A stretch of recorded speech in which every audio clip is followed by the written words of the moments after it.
स्वागत है NF news पर। मैं हूं आपके साथ रोहित। सीजेपी का आंदोलन खत्म हुआ धर्मेंद्र प्रधान के इस्तीफे के साथ, लेकिन उसके साथ ही एक और मांग इस देश में शुरू हो चुकी है। सोशल मीडिया पर आप एक्टिव होंगे तो भी और नहीं भी होंगे तब भी आरएचए के बारे में आपको पता चल गया होगा। रिजर्वेशन हटाओ आंदोलन। अब क्या वाकई में रिजर्वेशन देश से हट जाना चाहिए या फिर रिफॉर्म की जरूरत है? और अगर यह मांग उठ रही है तो क्या मांगे जायज हैं? ये सब आज आपको समझाएंगे, क्योंकि मेरे साथ सुप्रीम कोर्ट के वरिष्ठ अधिवक्ता अश्विनी उपाध्याय जी मौजूद हैं। बहुत बहुत स्वागत सर आपके एनएफ न्यूज पर। सर, आरएचए के बारे में सबने देख लिया, लेकिन आपको क्या लगता है क्या मुख्य मांगे होनी चाहिए? रिफॉर्म की जरूरत या पूरी तरीके से हटाने की जरूरत? देखिए, सबसे पहली बात तो जब कोई भी हम विषय लेते हैं सबसे पहले हमें ये बात करना चाहिए कि संविधान में क्या लिखा है और संविधान, हमारे जो संविधान निर्माता थे वो क्या चाहते थे। जब रिजर्वेशन की बात आई उस पर काफ़ी चर्चा हुई। बहुत सारे लोगों ने कहा कि नहीं होना चाहिए, सबको इंडिपेंडेंटली अपना अपना आगे बढ़ने की छूट मिलनी चाहिए।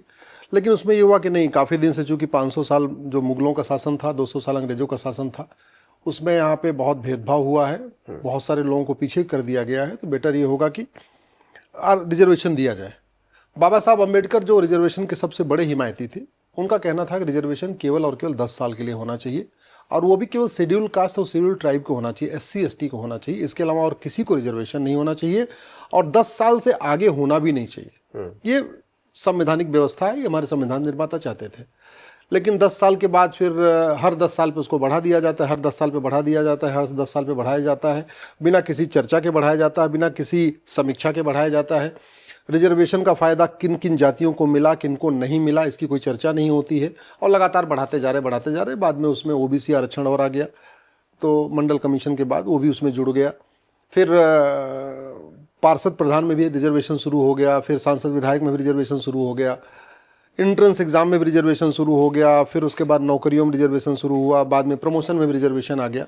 लेकिन आज तक इसको कभी रिव्यू नहीं किया गया कि इस रिजर्वेशन का जो पर्पस था, बाबा साहब अम्बेडकर क्यों कह रहे थे कि 10 साल के बाद खत्म हो जाना चाहिए, और अगर हम इसको आगे बढ़ा रहे हैं तो इससे सबको फायदा हो रहा है या कुछ लोगों को फायदा हो रहा है।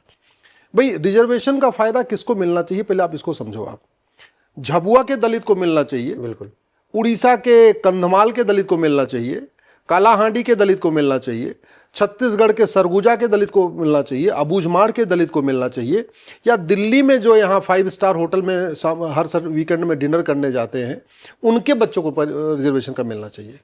जो व्यक्ति सांसद विधायक मंत्री हो गया उसके बच्चों को रिजर्वेशन क्यों मिलना चाहिए?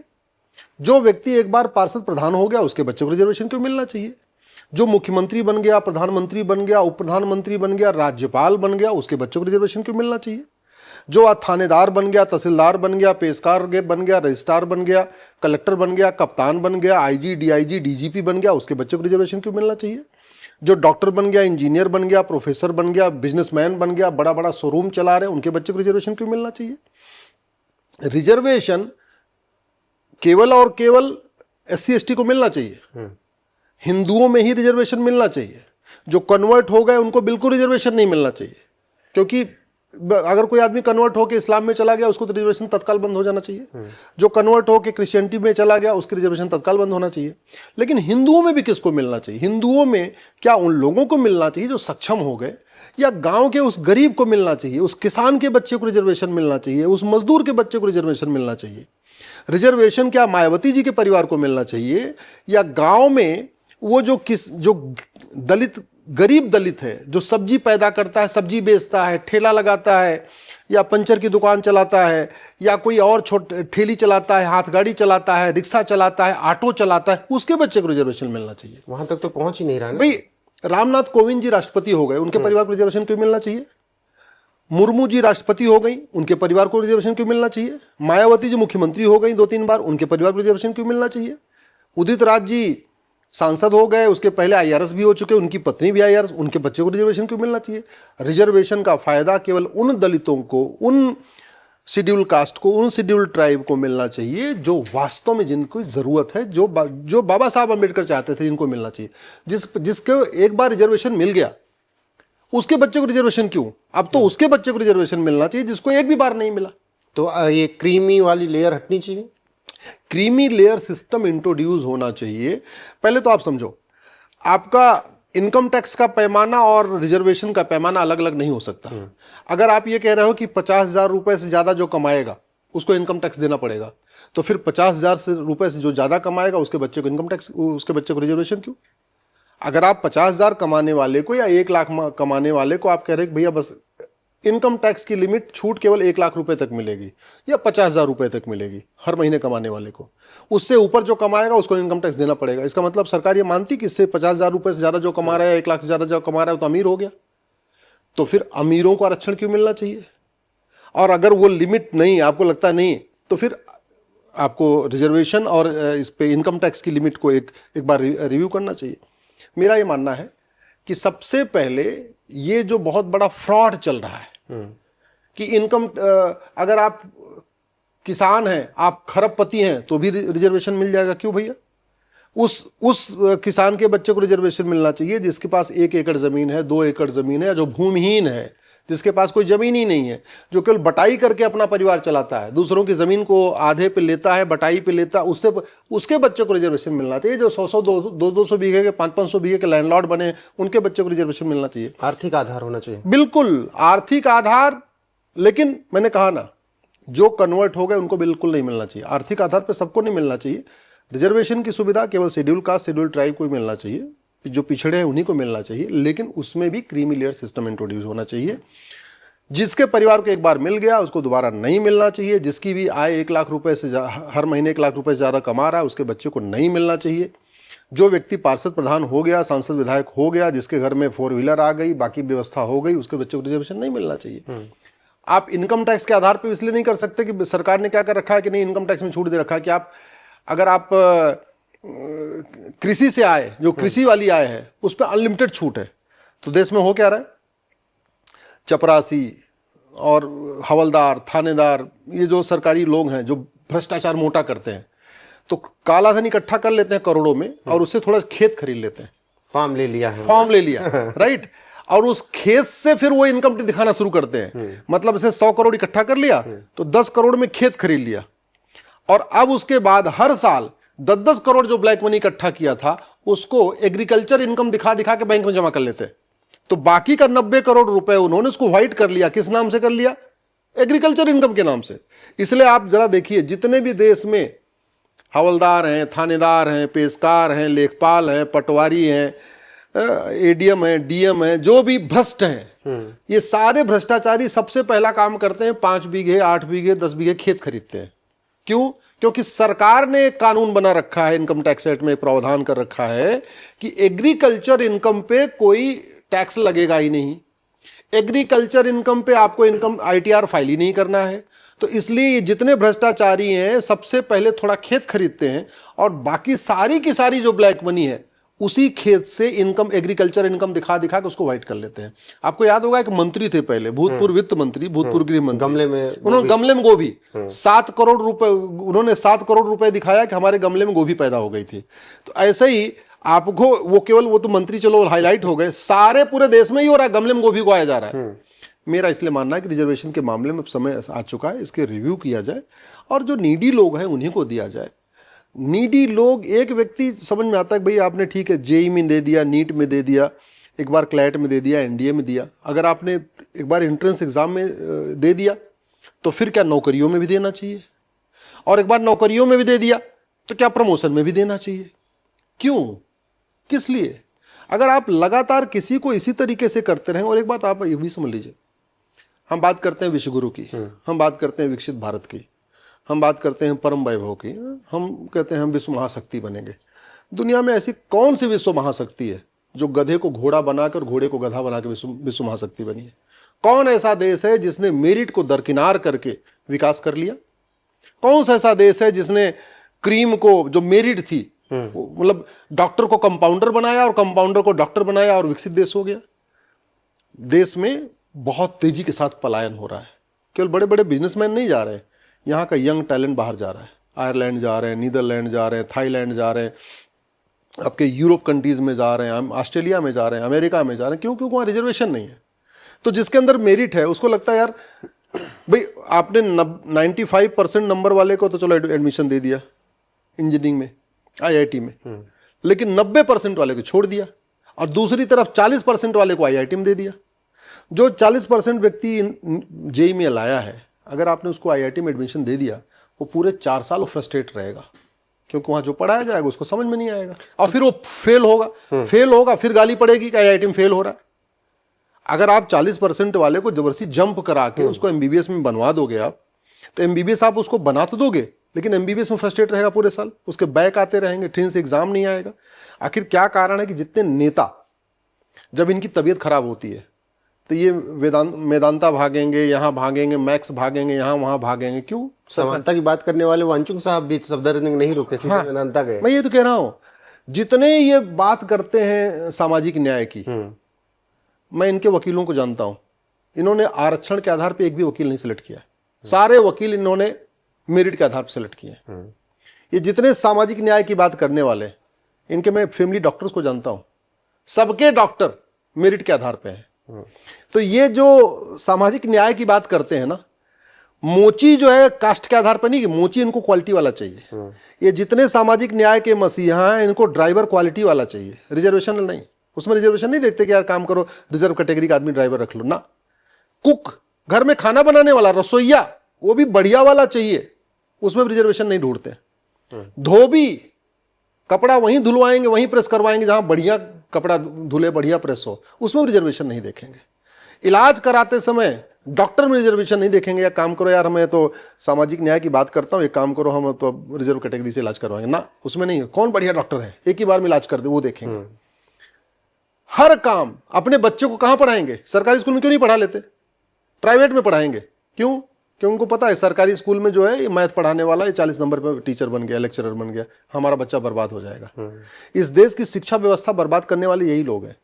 तो सर आपको लगता है जब 8 दशक, मैं ऐसे ही पूछ रहा हूं, इस देश के नेता बताएं कि आप अपने बच्चे को जहां पढ़ाना चाहते हो, आप अपने बच्चे को योग्य शिक्षक से पढ़ाना चाहते हो या अयोग्य शिक्षक से? आप अपने इलाज योग्य डॉक्टर से कराना चाहते हो या अयोग्य डॉक्टर से? आपको योग्य ड्राइवर चाहिए या अयोग्य ड्राइवर चाहिए? आपको योग्य धोबी चाहिए या अयोग्य धोबी चाहिए? आपको योग्य नाई चाहिए या अयोग्य नाई चाहिए? आपको योग्य मोची चाहिए कि अयोग्य मोची चाहिए? आपको योग्य वकील चाहिए या अयोग्य वकील चाहिए?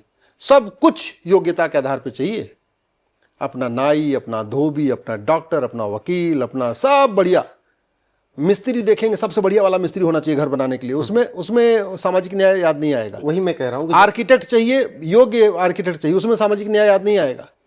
अपना जो है घर पेंट पुताई करवाते समय ये नहीं देखेंगे कि सामाजिक न्याय का ध्यान नहीं रखेंगे। बढ़िया बढ़िया पेंटर चाहिए, हर काम में बढ़िया चाहिए, लेकिन राजनीति करने के लिए दुनिया भर की बात। वही मैं राजनीति पे ही आऊँ सर। जब हम 8 दशक आगे आ चुके हैं आज़ादी के बाद, तब जब हम राहुल गांधी को सुने तो वो कहते हैं कि 50% से आगे आरक्षण हम ले जाएंगे, आज नहीं तो कल। ठीक है, दूसरी पार्टियां हैं, जब हमने देखा मंडल कमीशन आया, 27% ओबीसी को आरक्षण चला गया, ईडब्ल्यूएस को इस सरकार में मिल गया। तो क्या आपको लगता है कि कोई सरकारें 8 दशक बाद भी इस आरक्षण, जो कि मैं कहता हूं मधुमक्खी का छत्ता है, इसे छूने का प्रयास करेंगी? देखिए, नेताओं को वोट चाहिए और नोट चाहिए, राइट। इस देश में लोकतंत्र तो है नहीं, इस देश में भीड़ तंत्र है।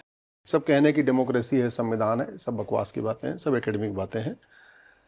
आपका मुद्दा बहुत अच्छा हो, आपका विषय बहुत अच्छा हो, अगर आप 1 लाख 2 लाख लोगों को दिल्ली का जंतर मंतर पे इकट्ठे नहीं हो सकते हफ्ते 10 दिन के लिए, तो आपका वो मुद्दा बेकार है। आपकी बात बहुत बेकार है, आपका बात में कोई दम नहीं है, फिर भी आप 10 लाख लोगों के जंतर मंतर पे इकट्ठा हो जाइए, दिल्ली को घेर लीजिए, आपकी बात मान ली जाएगी। यहां तो भीड़ के डर से संविधान में संशोधन किया गया। कितनी बार संविधान में संशोधन किया? भारत का 25% संविधान आज तक लागू नहीं हुआ है, लेकिन भीड़ के डर के मारे 20 कई बार संविधान संशोधन हो चुका है। हमारे देश में दुनिया भर के घटिया कानून पहले से चल रहे, उनको ठीक नहीं किया गया, लेकिन भीड़ के डर से कितनी बार नए नए कानून बन गए। तो इस देश में तभी कोई बदलाव आ सकता है जब भीड़ उतरे, चाहे वो रिजर्वेशन का विषय हो, चाहे वो यूनिफॉर्म एजुकेशन का विषय हो, चाहे यूनिफॉर्म सिविल कोड का विषय हो, चाहे उसमें जुडिशियल रिफॉर्म हो, चाहे पुलिस रिफॉर्म हो, चाहे इलेक्शन रिफॉर्म हो। चीज़ें तभी बदलती हैं जब भीड़ दिखती है। क्यों? क्योंकि नेताओं को वोट से मतलब है, उनको वोट चाहिए, नोट चाहिए, वोट चाहिए, नोट चाहिए। तो सुबह से लेकर शाम तक सभी पॉलिटिकल पार्टियां, सभी पॉलिटिशियन केवल ये देखते रहते हैं कि किससे हमें वोट मिलेगा, किससे हमें नोट मिलेगा। वो वोट और नोट को देखते तौलते रहते हैं। जहां जो पलड़ा भारी हो गया, जहां नोट का पलड़ा भारी हो गया तो नोट की तरफ खिंच जाएंगे, जहां ओट का पलड़ा भारी हो गया तो ओट की तरफ भी खिंच जाएंगे। अब इसके पहले कुछ दिन पहले देख लीजिए जंतर मंतर पे क्या हुआ भाई। इतने हम भी तो इतने दिन से कह रहे हैं कि हमारा ये नकल विरोधी कानून महाघटिया महा सड़ा हुआ है, लेकिन नहीं बदला गया। आए कुछ लोग 10-20 हजार लोग जंतर मंतर पे घेर लिए, कानून बदल गया। ये कड़वी सच्चाई है। मैं तो पिछले 20 वर्षों से दुनिया भर के रिफॉर्म की बात कर रहा हूं। मैं तो ड्राफ्ट बना के देने के लिए तैयार हूं कि भैया गुलामी का नाम हटाओ, गुलामी का निशान हटाओ, गुलामी की कुरीतियां खत्म करो, गुलामी के कुप्रथाएं खत्म करो, गुलामी की शिक्षा बदलो, गुलामी की चिकित्सा बदलो, गुलामी की पुलिस व्यवस्था बदलो, गुलामी की प्रशासनिक व्यवस्था बदलो, गुलामी की टैक्स व्यवस्था बदलो, गुलामी की न्याय व्यवस्था बदलो। मैं तो कितने दिन से कह रहा हूं, नहीं हो रहा। हाँ, कुछ लोग आए अपना 10-20 हजार 10-20-50 हजार 1 लाख लोग में इकट्ठा कर लिया, देखिए चीजें बदल गई। तो इस देश में ये कड़वी सच्चाई है जो मेरा मानना है। चीजें अब तभी बदलेंगी। पहले हो रहा था लोकपाल लाओ, लोकपाल लो, लोकपाल नहीं आ रहा था, लोग जन सड़क पर उतर गए, लोकपाल आ गया। हालांकि उस लोकपाल से हुआ कुछ नहीं, क्योंकि नियम कानून तो बदला नहीं गया। एक और डॉक्टर नया खड़ा कर दिया, दवाई तो कोई बदली नहीं गई, तो कोई फर्क नहीं पड़ा। तो ये इस देश में कड़वी सच्चाई है। और जहां तक मतलब आम जनता को ही इसको अब समझना पड़ेगा कि उसके साथ छल किया जा रहा है, उसके साथ धोखा किया जा रहा है। एक बात मैं बड़े काम की बताऊं आपको, कोर्ट में 2 वकील होते हैं, राइट, और जज के सामने खूब लड़ते हैं, एक दूसरे की कमी बताएंगे, राइट। और जैसे कोर्ट के बाहर आते हैं एक दूसरे से हाथ मिलाते हैं और जाके साथ में लंच करते हैं, एक साथ चाय पीते हैं। यह है वकील। किसके सामने लड़ते हैं? जज के सामने, राइट। कोर्ट से बाहर आए दोनों एक साथ हो जाते हैं। जज के सामने क्यों? क्योंकि जज को फैसला करना है। नेताओं का यही हाल है, वो जनता के सामने लड़ते हैं खूब, एक दूसरे के ऊपर तू मैं, आरोप प्रत्यारोप, नूरा कुश्ती, बतौलेबाजी, तू चोर मैं सिपाही, यानी टीवी के सामने लड़ते हैं, क्योंकि टीवी जनता देखेगी। जी बिल्कुल। उसके बाद जैसे ही वो कैमरा हटा, गेस्ट रूम में साथ में चाय पीते हैं, आराम से रहते हैं, एक दूसरे के यहाँ शादी विवाह में जाते हैं, एक दूसरे को भोजन पर आमंत्रित करते हैं, बढ़िया अपना रिश्ता है उनका सबका। ये कड़वी सच्चाई है। अदरवाइज इस देश में घटिया कानूनों की पूरी भरमार है। इस देश में संसद चल रही है ना, राइट, और दुनिया भर के संसद में बखेड़ा हो रहा है। संसद में हंगामा हो रहा है, किस विषय पे हंगामा हो रहा है? जनता के मुद्दे पे हंगामा हो रहा है? नहीं, भाषणबाजी करके हंगामा किया। बिल्कुल। मतलब संसद में शेरो शायरी हो रही है। कितने शर्म की बात है कि बड़े बड़े नेता संसद में शेरो शायरी कर रहे हैं। अरे वो संसद क्या मुशायरा का स्थान है क्या? वो संसद में एक सीरियस डिबेट होनी चाहिए। संसद में इस बात पे चर्चा होनी चाहिए कि दिल्ली में क्राइम क्यों है और दुबई में क्राइम क्यों नहीं है।